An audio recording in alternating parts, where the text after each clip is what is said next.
look at, I have this pen. And then the moment that this external thought, this person has more. The moment that that thought enters, my happiness is destroyed. The reason that video games no longer become fun is because we get bored while playing them. We can be very, very excited about the future, but the moment that the thought of climate change, the thought of inflation, the thought of a dating crisis enters our mind, we are no longer happy. Today, I want to teach you how to be happy. Now, that may sound insane because is happiness something that can be taught? Because normally when we think about happiness, we think about a fulfilling life. Oh yeah, the future is bright, but there's climate change, there's war, there's inflation. We think, oh, happiness is finding the person that you love, right? Oh, if I could just get this person to love me back, then I would be happy. But oftentimes those people succeed in entering a relationship and it doesn't lead to happiness. Divorce rates are 50%, people change, the relationship turned out not to be what you thought it was. And then we think about happiness as goals. Like, I want to achieve all of these things. And if I achieve all of these things, then I will be happy. But y'all know better than I do, all kinds of crap gets in the way. So how on earth are we supposed to be happy in today's world? Well, it's actually pretty simple. The problem is that we have forgotten or lost what it means to actually be happy. We have lost our technical understanding of what happiness is, right? So if you ask someone, oh, what is happiness? What is happiness to you? First of all, that question is stupid because happiness to you is irrelevant. There is no happiness to you. It's not like we're asking the question, oh, what is sadness to you? What is pain to you? What is feeling anxious to you? No, like these are common, technical, neuroscientific definitions of the human state of existence. And we have lost our understanding of, first of all, what the definition of happiness is. And since we don't even know what it is, we can't consistently create it. But here's the crazy thing. We actually know exactly what happiness is. That's what I'm going to teach you today. And once we understand what it is, we will understand how to create it. I know this is going to sound nuts, but basically irrespective of the circumstances of your life. Now, if you're listening to this, the first thing that you're going to say is, this is bullshit, right? Like, this is insane. You can't just make a video about learning to be happy or how to be happy and then everyone becomes happy. If it was that so simple, someone would have done it. Well, hear me out and let's pay attention and then we'll see, right? Because I get that. I get how insane it is, but just bear with me. So the first thing that we got to understand is that happiness does not come from objects, right? So this is the biggest mistake we make. And it's a tragedy that this is true, by the way. So we go our whole lives thinking that a particular thing will make me happy, right? So, oh, if I have a burger today, I will be happy. If I can get this person to fall in love with me, I will be happy. I'm a virgin. If I can get laid, I will be happy. If I get promoted, if I make more money, all of these things will bring me happiness. Now, why do we believe this stuff? Because in our experience, duh, it's true. I wanted a burger, I got a burger, and I ate it, and now I'm happy. Dr. K, what the hell are you talking about? This is how it works. Except it doesn't work that way. I know, just hear me out. Because if the burger is where the happiness is, every time you eat a burger, you would be happy, right? And I was addicted to video games. This is the big tragedy, is that the happiness is not in the object. If it was, I wouldn't be here. I would be super happy being a degenerate gamer, playing video games 24 hours a day, 7 days a week. That's what I'd be doing all the time. But the whole problem is that chasing that object doesn't consistently bring you happiness. And y'all know this, right? Because you can have your favorite show that you want to, oh, I really want to binge watch a show, and then it's just not enjoyable. You really want to play this video game, oh, Path of Exile 2 just came out and everyone's really excited. You load up Path of Exile and it's like, Or you do finally get that person to go out with you on a date. You do finally get laid. And then it turns out that this is not what you thought it was. So the first thing that we have to understand is that if the happiness is in the object, every time we engage with the object, we would get the same level of happiness, right? Like, that's just how it works. If the weight of this pen is in the pen, when I pick up the pen, I feel the weight. That doesn't change no matter how many times I pick it up, what my mood is, what the weather is. It doesn't matter. It doesn't matter. The quality is intrinsic in the object, but that's not how it works for happiness. So how does it work for happiness? So once again, we're going to pay attention to our experiences. So there's this saying that comparison is the thief of joy. And I've been seeing this posted on all of the Instagrams. And comparison is the thief of joy. Don't compare, don't compare, don't compare. So we can learn a lot from this. The problem is that comparison is not the only thief of joy, right? So we can go through our lives not comparing, and there are all kinds of other things that can take away our happiness. And this is really important data, because if we understand the mechanism of how comparison takes away our happiness, we will understand what happiness truly is. So let's say that I get a toy, okay? I get some present for Christmas, and I'm really happy. I'm like, fuck yeah, I got this toy. And then I call my friend, and my friend who, also got Christmas presents is like, yeah, I got that same toy, and I got this other toy. And now suddenly I was happy, right? I was really happy with the toy. And then this bit of information, tiny bit of information for my friend enters my brain. And then suddenly I was so happy with this. Oh, wow, I'm so happy. And then suddenly this happiness disappears. Like, isn't that weird?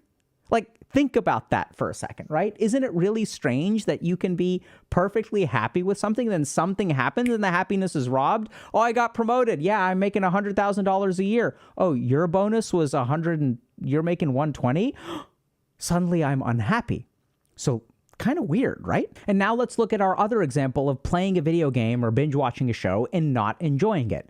What is it that makes you not enjoy binge watching a show? Why do we even long for things like binge watching shows, playing video games, drugs, sex, even sleep? I work with people who are suicidal and they long for death. What are they longing for with all of these things?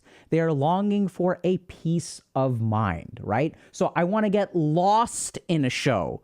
I want to be so engaged with the show that the rest of the world disappears. I want to turn that TV on at 6 o'clock and I want to watch all through the night, fuel myself, and then when dawn comes, I'm going to pass out. It's going to be amazing, dude. I've done LAN parties, guys. I know we know what we're talking about. If you're a LAN party person, you want to obliviate your mind. You want to be lost with drugs. You want to be completely outside of your own head. And that brings us to another point as well, which is that everyone is doing mindfulness now. But mindfulness is a scam. That's not really what it is. The point of mindfulness is not to fill your mind with things. It is actually the exact opposite, to empty your mind. The actual practice is mindlessness, right? That's what we're trying to do. We're trying to empty our mind. And when we enter this empty mind state, we end up being relatively content and happy. People who do mindfulness meditation for about an 8-week period, their quality of life increases. They become objectively happier. So how can we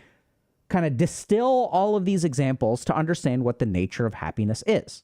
So when I'm enjoying, I got a pen for Christmas. Yay, I'm very happy. So at this moment, my mind is focused on this. I am absorbed in this. This is why we love drugs. So if people who, are dancing while they're drunk or getting the munchies while they're high, what is so fun about that? It's that you are completely absorbed within the activity. This is also why orgasm is so much fun, because when you are having an orgasm, you are not thinking about anything else. So the nature of happiness is very simple. The nature of happiness is a one-pointedness of the mind. Anytime we are absorbed within one activity, we are happy. The problem that we fall into is that we become dependent on external objects to create this one-pointedness of the mind for us. Since I don't know how to make my mind one-pointed, I'm going to rely on a video game or drugs or a TV show, and we don't watch boring shows, right? We're going to rely on this object to make our mind one-pointed. The problem is that as we rely on this external object to force one-pointedness of the mind for us, then our mind becomes weak. We are not capable of making our mind one-pointed. Now, there's a really, really interesting term to describe a mind that is not one-pointed, a mind that is fractured in 1,000 directions. And as a psychiatrist, the thing that my patients consistently hate the most, across every patient that I've worked with, the thing that people dislike the most is something called boredom. When people hear about our coaching program, their first response is usually, why would I work with another human being when I can watch YouTube videos all on my own? Working with a coach is about amplifying your time and effort. We're great at wanting things and even making some progress, but we usually struggle with follow-through or have some kind of setback. And that's exactly where working with a coach can help. Coaches provide personalized support to help you set appropriate goals, make progress, and even work through setbacks. Just let us know what your goals are, what kind of support you're looking for, and we'll match you with the best coach for your unique needs. Check out the link in the description below to see if coaching is right for you. So what is boredom? What happens inside you when you are bored? Your mind is all over the place. You want to do this, you want to do this, you want to do this, you feel restless, you feel like fidgeting, right? There's nothing to occupy the mind. So when we're bored, I don't know if this has ever happened to you, but a couple days ago, I was bored. So I loaded up a video game. I played it for 5 minutes and I was like, this is not fun for me. So I closed the video game. I started browsing Reddit for a couple of minutes. Then I closed Reddit and I was like, this is not fun for me. And then I loaded up a second video game, Star Sector and then Path of Exile. And then I played that for 5 minutes and I was like, this is not doing it for me. What human beings hate more than anything else in this world is boredom. Happiness and sadness are not opposites. Happiness and boredom are opposites because happiness is a one-pointed mind and boredom is a mind that's all over the place. Why is it that we watch TV when we eat something? Because when we eat something, instead of focusing on this, our mind is running all over the place.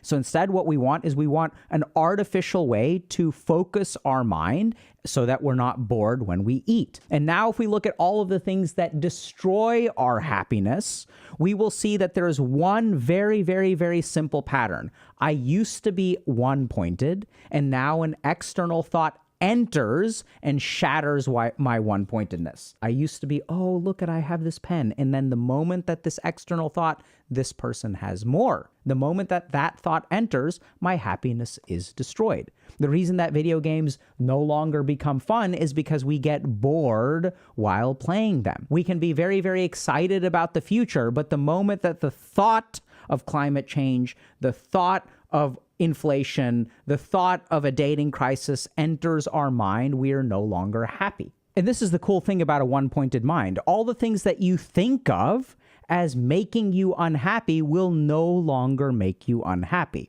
Really good example is something called work. So I've seen so many posts about people saying, oh, is this just life where we're working from 9 to 5 and then we commute and then that's it? I can't do this for 30 years, right? I can't slog away for 30 years.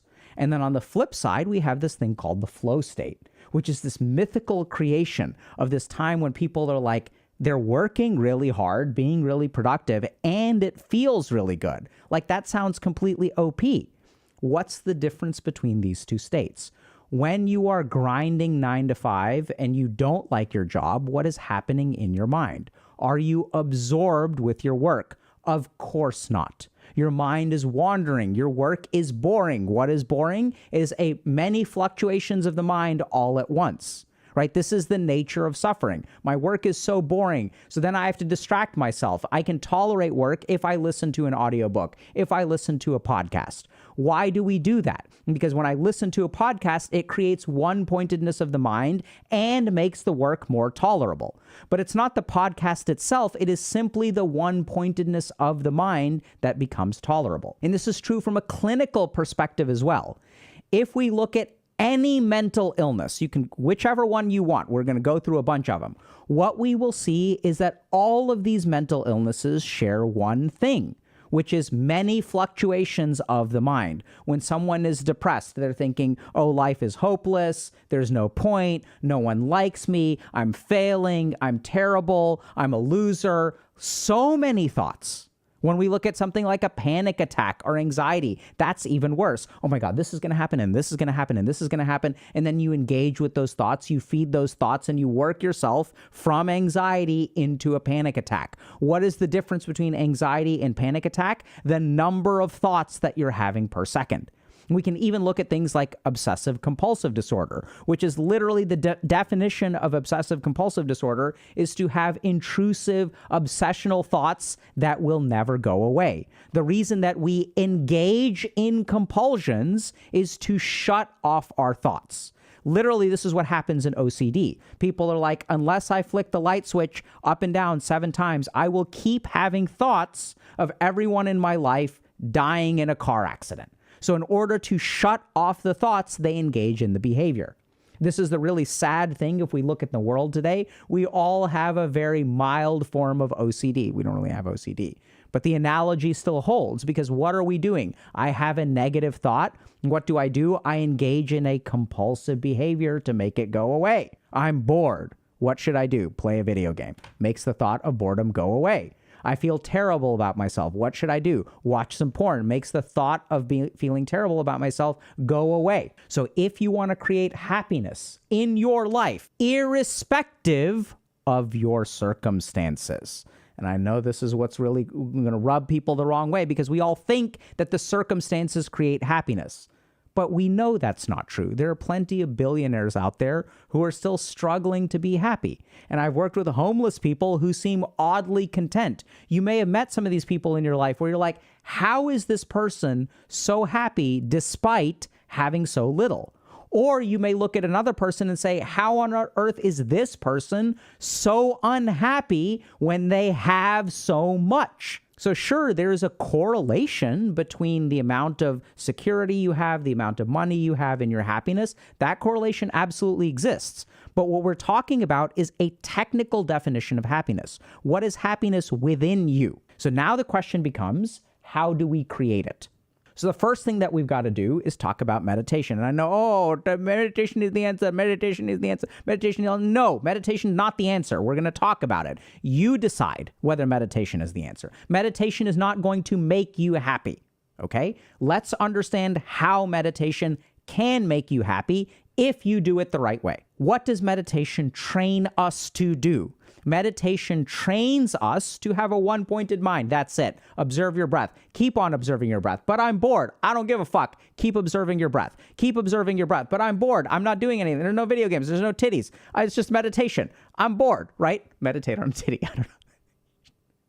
I don't know if that's going to be edited. I don't know. Whatever. Okay. So what's the purpose of meditation? So if you want a one-pointed mind, meditation is simply the easiest way to practice entering a one-pointed state of mind, right? So this is why meditation is also an evidence-based intervention for anxiety, for depression, for schizophrenia, for OCD. Like, cool how that works, right? It relieves all of these things because it counters the basic problem with those, which is too many thoughts all over the place, really chaotic thoughts. And y'all know what this is like. You know what it's like to have thoughts full of your head and you don't know what to do and you're spiraling and all. It feels terrible. It's so much suffering. Instead, we want peace. We want peace of mind, okay? So meditation is the first thing that will train you to do that if you want to do that. The second thing that we can do, and this one is going to be even a crappier answer than meditation, is learn to tolerate boredom. So this is what I would recommend for y'all. You guys, if the weather is decent, you're not going to get frostbite or anything.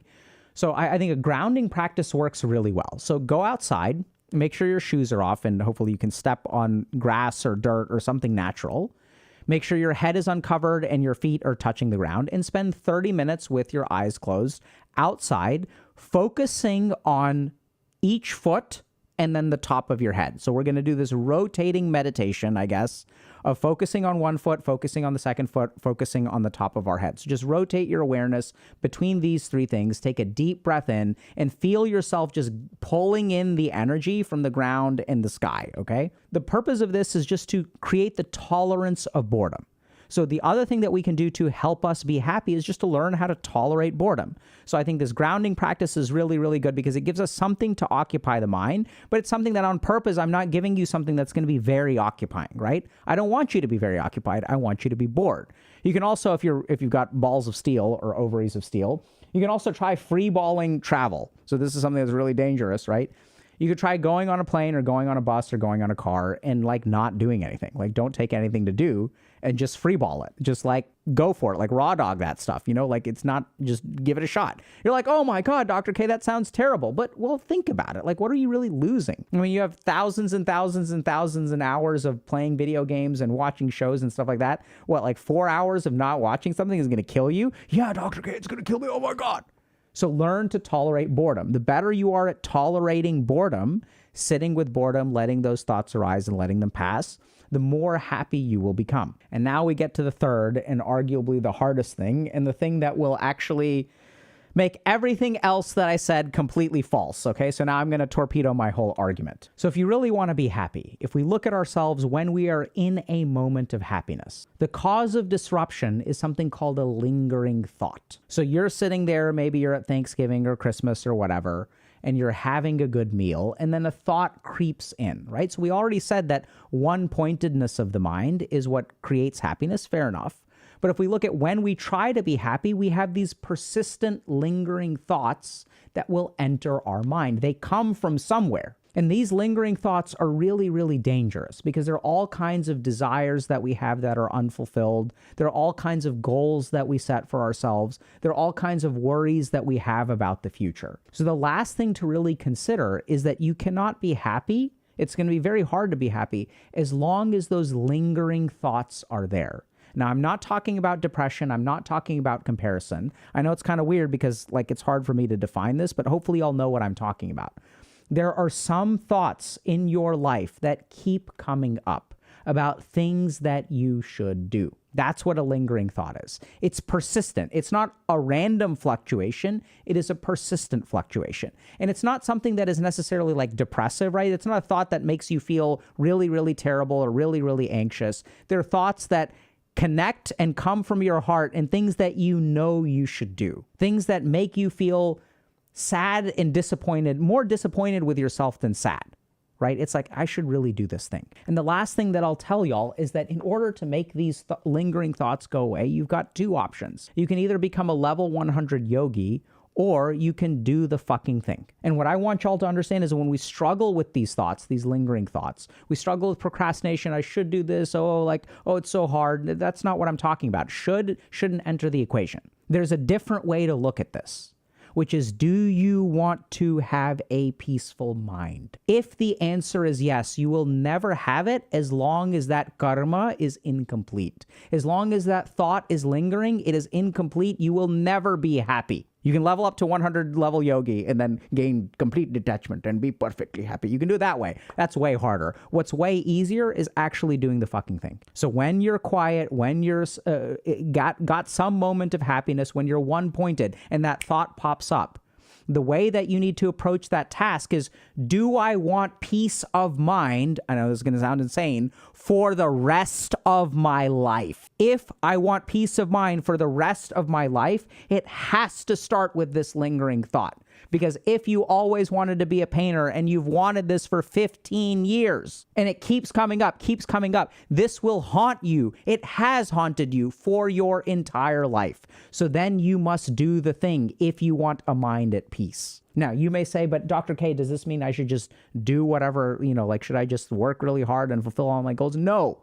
I want y'all to understand very clearly what I'm saying. What I'm talking about is the state of happiness and what shatters the state of happiness. I'm not telling you to fulfill your goals so that you have a happy life. I've worked with billionaires who have tried that. It doesn't work.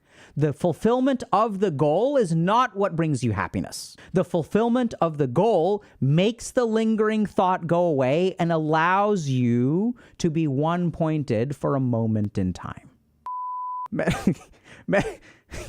Focus, Dr. K, focus your mind. The one exception could be the insertion of certain body images could bring us happiness. I don't know. Anyway.